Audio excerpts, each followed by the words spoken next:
பாத்தீங்களா, இதுதாங்க மதுவந்தி மேடம்ன்றது. அவங்க வேற ஒரு கட்சியை சேர்ந்தாலும் அவங்க டக்குன்னு அந்த டிவிகே கட்சியை எடுத்து கொடுத்தாங்க பாத்தீங்களா. இதுதாங்க, இதுதான் இல்லப்பா ஓஜி மகேந்திரன் சாரோட வளர்ப்புன்னு சொல்றேன், புரியுதுங்களா. இந்த டிவிகே அந்த கட்சி ஆரம்பிச்சு 3 ஆண்டு நிறைவு பெற்றிருக்கு. அதற்காக இன்னைக்கு விழாலாம் கொண்டாடினாங்க. விஜய் சாருக்கு என் மனமார்ந்த வாழ்த்துக்கள். அப்புறம் என்ன, மைக்கு கிடைச்சிருச்சு, வெடிய கொளுத்தி போட்டுடலாமா. இப்போ இந்த டிஜிட்டல் வந்ததுனால ஒண்ணுமே பண்ண முடியல, யாரு நல்லவங்க கெட்டவங்க எதுவுமே தெரியல. ஏன்னா எல்லாருமே அவங்கவுங்க மாணவரே பேச ஆரம்பிச்சிட்டாங்க. நேத்து டிவிகேல இருந்து விஜய் சாரோட கட்சியில இருந்து ஒரு சகோதரி அவங்க ஸ்டேஜ்ல பேசுறாங்க, நான் இறந்துட்டாக்க எப்படி, நான் இறந்துட்டாக்க என்ன வந்து எரிக்காதீங்க, புதைச்சிருங்க, புதைக்கும் போது விஜய் சாரோட போட்டோ வச்சு என்ன புதைச்சிருங்க அப்படின்றாங்க. என்னங்க இது, உங்களை பெற்ற தாய் தந்தைக்கு இதுதான் நீங்க செய்யற கைமாறா. இப்ப நான் கூட தான் லெஜண்டோட போட்டோ போட்ட டிஷர்ட் போட்டுட்டு வந்திருக்கேன். மாநில செயலாளர் சுதாகர் கொடுத்த டிஷர்ட் இது, நான் போட்டுட்டு வந்திருக்கேன். நாளைக்கு நான் இறந்துட்டாக்க இந்த டிஷர்ட்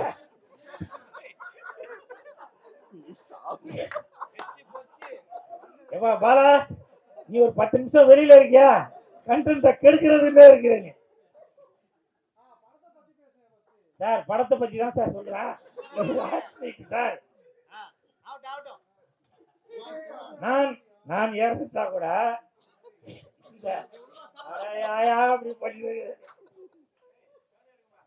இந்த டிஷர்ட்டை போட்டு என்ன வந்து புதைச்சிருக்கீங்களா. லெஜண்ட் அவர்கள் புதைக்க வேண்டிய ஆள் இல்ல, விதைக்க வேண்டிய ஆள், வளர்ந்துட்டே போற ஆளு. அப்படி இருக்கும்போது நீங்க விஜய் சாருக்கு சப்போர்ட் பண்ணணும் அப்படின்ற ஒரு எண்ணம் இருக்கும்போது நீங்க எப்படி ஒரு பொது மேடையில எப்படி பேசணும். அப்படிதான் இன்னொரு சகோதரி பேசுறாங்க, என் வீட்டுல வந்து 9 ஓட்டு இருக்கு, 9 ஓட்டு போடலன்னா நான் சாப்பாட்டை வச்சு கொண்டுருவேன். இது பரவாயில்ல. இன்னொரு சகோதரி, நான் விஜயனாவை பார்த்துட்டேன், சுடுகாடுல இருந்து எழுந்து வந்த மாதிரி இருக்கு. இதெல்லாம் பார்க்கும்போது எனக்கே மனசு ரொம்ப சங்கடம். ஏன்னா நான் வந்து விஜய் சார் ரசிகன். இந்த கூலுன்னு பேர் வர்றதுக்கு காரணமே விஜய் சார் தான். துல்லாத மனம் துள்ளுல இருந்து நான் இந்த கூலுன்ற டாலர் தான் போட்டுட்டு இருக்கேன். அப்படி நீங்க விஜய் சாருக்கு சப்போர்ட் பண்றீங்க அப்படின்னாக்க அப்ப நீங்க என்ன பண்ணணும், நீங்க எந்த தவறு செய்தாலும் உங்களுடைய தலைமையை தான் அது பாதிக்கும். அப்படி இருக்கும்போது பேசும்போது எங்க தலைவர் இது பண்ணுவாரு அது பண்ணுவாரு, மக்களுக்காக அது செய்வாரு இது செய்வாரு, அப்படி நீங்க உங்களுடைய கருத்துக்களை கொண்டு வாங்க. அதை விட்டுட்டு நீங்க வந்து மண்ணுக்குள்ள புதைக்கணும், வெட்டி சாய்க்கணும், சாப்பாட்டுல விச வைக்கணும் அப்படின்னாக்க ரொம்ப பயமா இருக்குதுங்க. தமிழ்நாட்டில தான் இந்த கூல் சுரேஷ் வாழ்றனா அப்படின்னு அவ்வளவு பயமா இருக்கு. சரி இது பரவாயில்ல, ஏன்னா விஜய் சார் சொல்லியிருக்காரு 2 பேருக்கு நடுவுல தான் போட்டியே அப்படின்னு. இன்னொன்னு திமுகல அவரு சிவாஜி ராவ் சார், அவர் பேரு நித்யானந்த் இல்ல சார், சிவாஜி கிருஷ்ணமூர்த்தி சார், அவர் வந்து ஒரு கெட்ட வார்த்தையை போட்டு அப்படி பேசுறாரு. எவ்வளவு பேர் இருக்கிறாங்க. அப்படி பேசும்போது அங்க உள்ளவங்க கைத்தட்டி ரசிக்கலாம். ஆனால் உங்களுடைய தலைமைக்கு அது கெட்ட பேரை உண்டாக்கும்ல.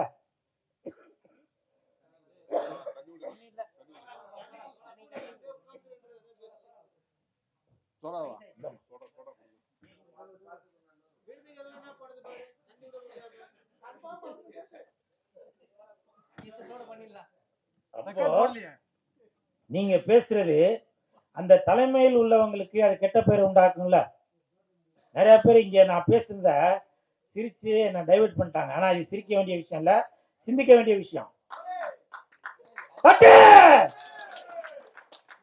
அந்த சிவாஜி கிருஷ்ணமூர்த்தி சார், நான் எந்த கட்சியை சேர்ந்தவர் இல்ல, ஆனால் பொது மேடையில நீங்க ஏதாவது வார்த்தையை விட்டுட்டீங்கன்னாக்க அது வந்து தலைமைக்கு தான் அது பாதிப்பை உண்டாக்குது.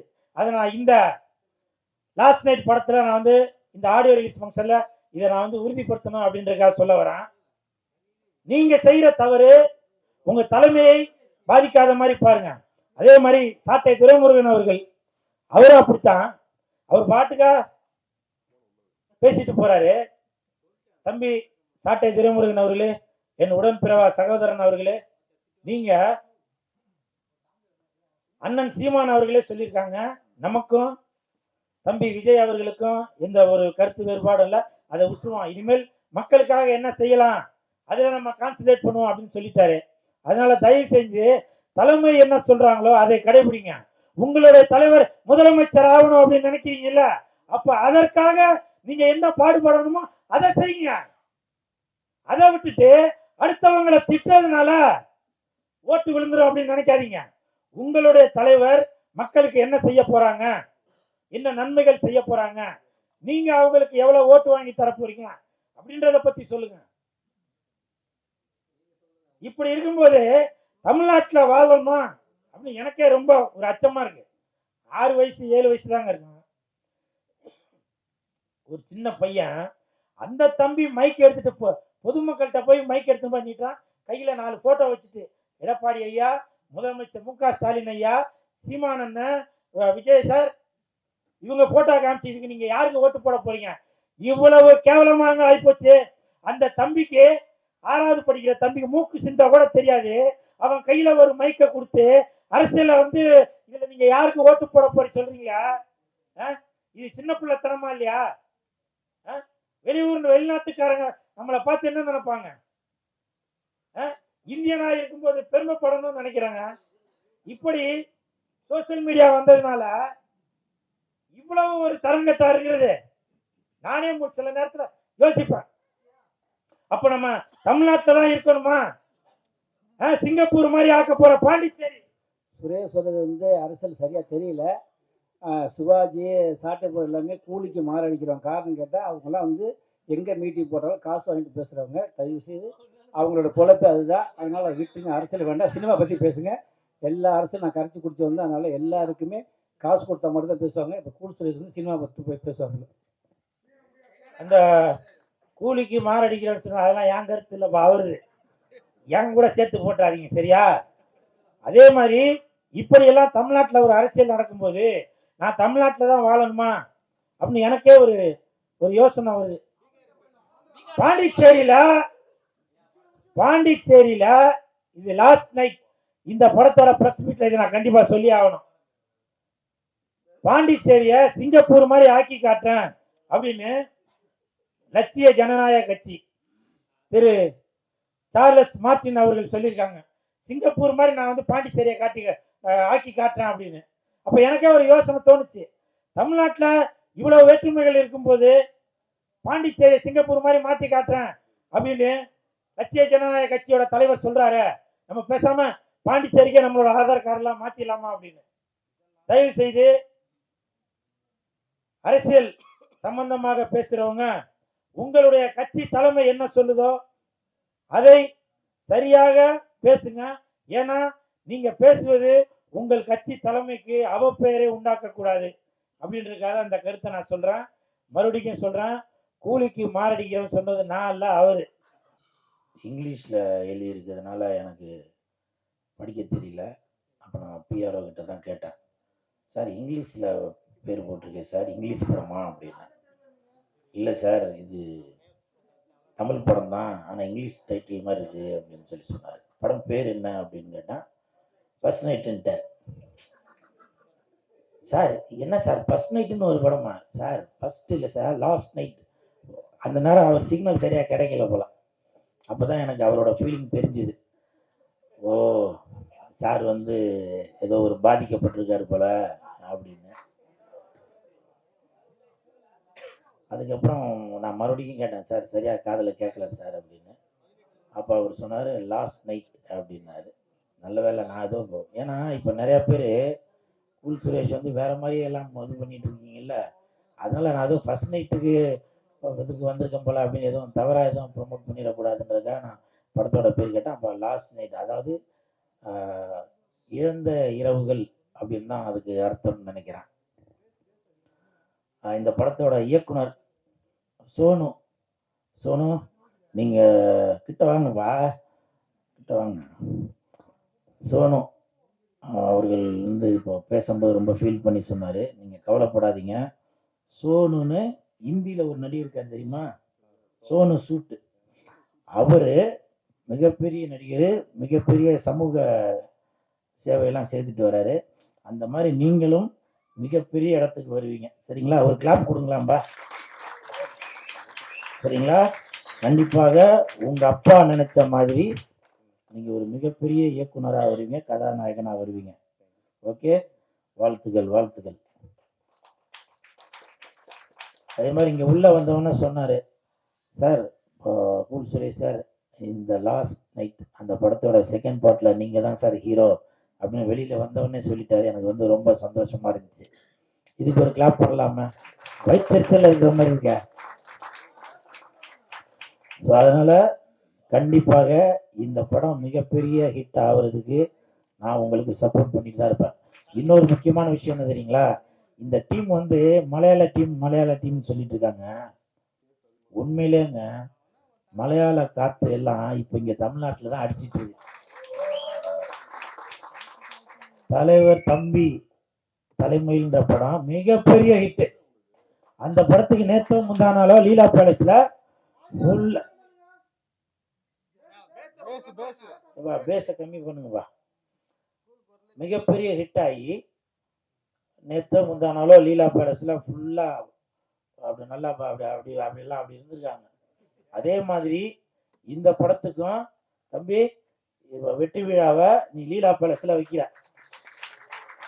பாதி பேர் குடிச்சிட்டு மட்டையாகிறோம். அந்த தலைவர் தம்பிக்கு அந்த படத்துக்கு ஈக்குவலா நம்ம குடிக்கிறோம். Okay okay sir. சோனுவோட அப்பா சார், நீங்க ரெடியா இருங்க சார். குடிக்கிறதுக்கு இல்லை சார், பையனை பாராட்டுறதுக்கு.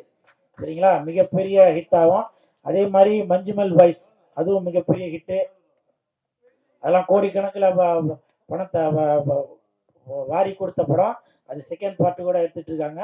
இப்போ ஒரு 20 நாளைக்கு முன்னாடி கூட ஒரு மலையாள டீம் ஜாக்கி, அந்த ஆடு வச்சு படம் எல்லாம் இப்போ வந்து மலையாள டீமே வந்து தமிழகத்தை வந்து நோக்கி படையெடுக்கிறாங்க. அப்படின்னாக்க அப்ப தமிழகத்துல மிக சிறந்த ஆளுமைகள், மிகப்பெரிய நடிகர்கள் எல்லாரும் இங்க இருக்கிறாங்க அப்படின்னு தெரியுது. குல் சுரேஷை பார்த்தா தெரியுது. அப்படியே சூப்பர் சூப்பர், வாழ்த்துக்கள்.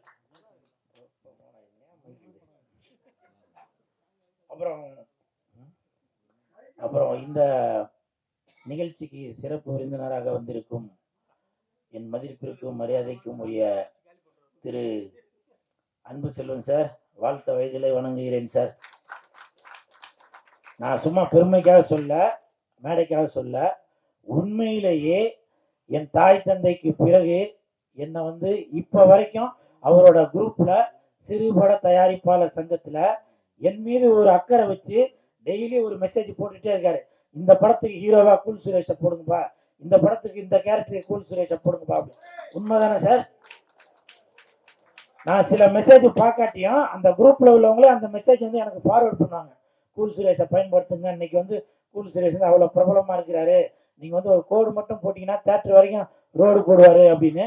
ஸோ அந்த அளவுக்கு என் மீது பாசமும் நேசமும் வைத்துள்ள சிறுபட தயாரிப்பாளர் சங்கத்தின் தலைவர் திரு அன்பு செல்வன் ஐயா அவர்களுக்கு என் மனமார்ந்த நன்றி. உங்களை மாதிரி நல்லவங்க வந்து வாழ்த்தினாதான் இந்த மாதிரி சின்ன படங்கள் மிகப்பெரிய ஒரு வெற்றி அடையும் அப்படின்றது என்னுடைய நம்பிக்கை. செல்வத்துள் செல்வம் செவிச்செல்வம் அச்செல்வம் எல்லாமே தமிழ் செல்வம். உங்களுக்கு அன்பு செல்வம், உங்களுக்கு மனமார்ந்த வாழ்த்துக்கள். இந்த சிறுபட தயாரிப்பாளர் சங்கத்துல நான் உறுப்பினரா இருக்கேன். உள்ளே செல்லாதீர்கள் அந்த படத்தோட இயக்குனர் இளையராஜா அவர்கள், அவரும் உறுப்பினரா இருக்காரு. உள்ளே செல்லாதீர்கள் படத்தோட தயாரிப்பாளர் முத்து மனோகர் அவர்கள், அவரும் உறுப்பினரா இருக்காரு. அப்போ இன்னைக்கு நான் இந்த அளவுக்கு வந்திருக்கேன் அப்படின்னாக்க அதற்கு மிகப்பெரிய ஒரு முக்கியமான காரணம் அன்பு செல்வன் சார் தான். அதுல மாற்று கருத்துல தயவு செஞ்சு ஒரு கிளாப் கொடுங்க. அதே மாதிரி சிறப்பு விருந்தினராக வந்திருக்கும் சுரேஸ்வர் சாருக்கு என் மனமார்ந்த வாழ்த்துக்களையும் நன்றிகளையும் தெரிவித்துக் கொள்கிறேன். அப்புறம் மேடம் மதுவந்தி மேடம், அவங்க வந்தது எனக்கு அவங்கள விட ஓஜி மகேந்திரன் சாரே வந்து என் பக்கத்தில் உட்காந்துருக்க மாதிரி ஒரு பெரிய லெஜண்ட், அவங்க என் பக்கத்தில் உட்காந்துருக்க மாதிரி எனக்கு அப்படி ஒரு பிரமிப்பு. நான் ஒரு ஒரு 3 மாசத்துக்கு முன்னாடி மதுவந்தி மேடமோட ஒரு ஒரு இன்டர்வியூ ஒன்று பார்த்தேன். சூப்பர் ஸ்டார் அவர்கள் நடித்த முத்து அந்த படத்துல மீனா மேடமுக்கு பதிலாக நம்ம மதுவந்தி மேடம் தான் நடிக்க வேண்டியது அப்படின்னு சொல்லி அவங்களே ஒரு பேட்டியில சொல்லியிருந்தாங்க. அவங்களும் மீனா மேடமும் நல்லா நடிச்சிருக்காங்க. இவங்களும் நான் ஒரு கற்பனை பண்ணி தான் பார்த்தேன். தில்லானா நீ திக்கின்ற தேனா திக்கி திக்கி நெஞ்சில் தில்லானா, ஒரு இமேஜினேஷன் பண்ணி பாருங்களேன். ஒரு கதாநாயகி அதே மாதிரி குழுவால் இல்லே முத்து மலர்ந்தல்லோ அந்த பாட்டெல்லாம் யோசிச்சு பாருங்க எப்படி இருக்குன்னு. முத்த விடுங்க, எனக்கு தெரிஞ்சு அவங்க படையப்பா படத்துல கூட மதுவந்தி மேடம் அவர்கள் படையப்பா படத்துல கூட அவங்க சௌந்தர்யா மேடமுக்கு பதிலாக கூட நடிச்சிருக்கலாம். ஏன் படையப்பா படத்துல வர நீலாம்பரிக்கு பதிலாக கூட நடிச்சிருக்கலாம். அவங்க மிகப்பெரிய ஒரு ஸ்டேஜ் பர்ஃபார்மர். நான் சில இதுல எல்லாம் பார்த்தேன். நானு அவங்க அந்த கண்ணுல எல்லாம் அப்படி பண்ணுவாங்க பாருங்க. அந்த நடனத்துக்கு பேர் எனக்கு தெரியல. அப்படியெல்லாம் அப்படி பண்ணுவாங்க. அப்படி சும்மா அப்படியே ஒரு பிரமிப்பா இருக்கும். அந்த நான் செல்போன்ல தான் பார்த்தேன். அதை மேடையில பாக்குறதுக்கான குறிப்பனை எனக்கு கிடைக்கல. மேடம் அடுத்த நிகழ்ச்சிக்கு என்னை கூப்பிடுங்க மேடம், நான் கண்டிப்பா வருவேன். நான் அப்படி கண்ணுல அப்படி பண்ணுவாங்க. அப்படியே அப்படி ஒரு பிரமிப்பா இருக்கும். அந்த கதகளி அது மாதிரி எல்லாம் பார்க்கும்போது எப்படி இருக்கும், அந்த மாதிரி ஒரு பிரமிப்பா இருக்கும். மின்சார கண்ணா என் மண்ணா அப்படி அப்படி அப்படி எப்படி இருக்கும், அந்த மாதிரி ஒரு பிரமிப்பு இருக்கும். அவங்க இந்த லாஸ்ட் நைட் இந்த படத்தை வாழ்த்த வந்ததுக்கு என் மனமார்ந்த நன்றிகளை தெரிவித்துக் கொள்கிறேன். அப்புறம் இந்த படத்தோட பிஆர்ஓ ஏன்னா எனக்கு அன்பு செல்வன் சார் தான் சொன்னார் இந்த மாதிரி பிஆர் ஒருத்தர் பேசுவார் அப்படின்னு. நான் அவர்கிட்ட சொன்னேன் அந்த மாதிரி உடம்பு முடியல சார், தொண்டெல்லாம் ஒரே வழி, ஒன்றுமே இது பண்ண முடியல, த்ரோட் பெயின் அப்படின்னு சொன்னேன். அப்போ அவர் வந்து அன்பு செல்வன் சாரும் சரண் சாரும் சொன்னாங்க இந்த மாதிரி இது வந்து ஒரு சின்ன டீமுங்க, உங்களை மாதிரி ஆளுங்க தாங்க வந்து சப்போர்ட் பண்ணணும் அப்படின்னு. நான் அப்பதாங்க நினைச்சேன் பெரிய பெரிய படங்களுக்கு சப்போர்ட் பண்றதுக்கு மிஸ்கின் சார் இருக்காரு, வெற்றிமாறன் சார் இருக்காரு, விஜய் சேதுபதி இருக்காரு. சின்ன படங்களுக்கு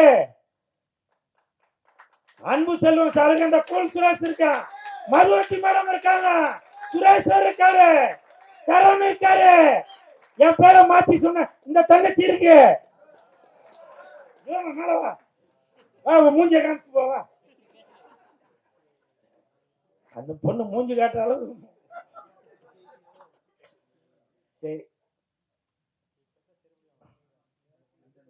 இன்று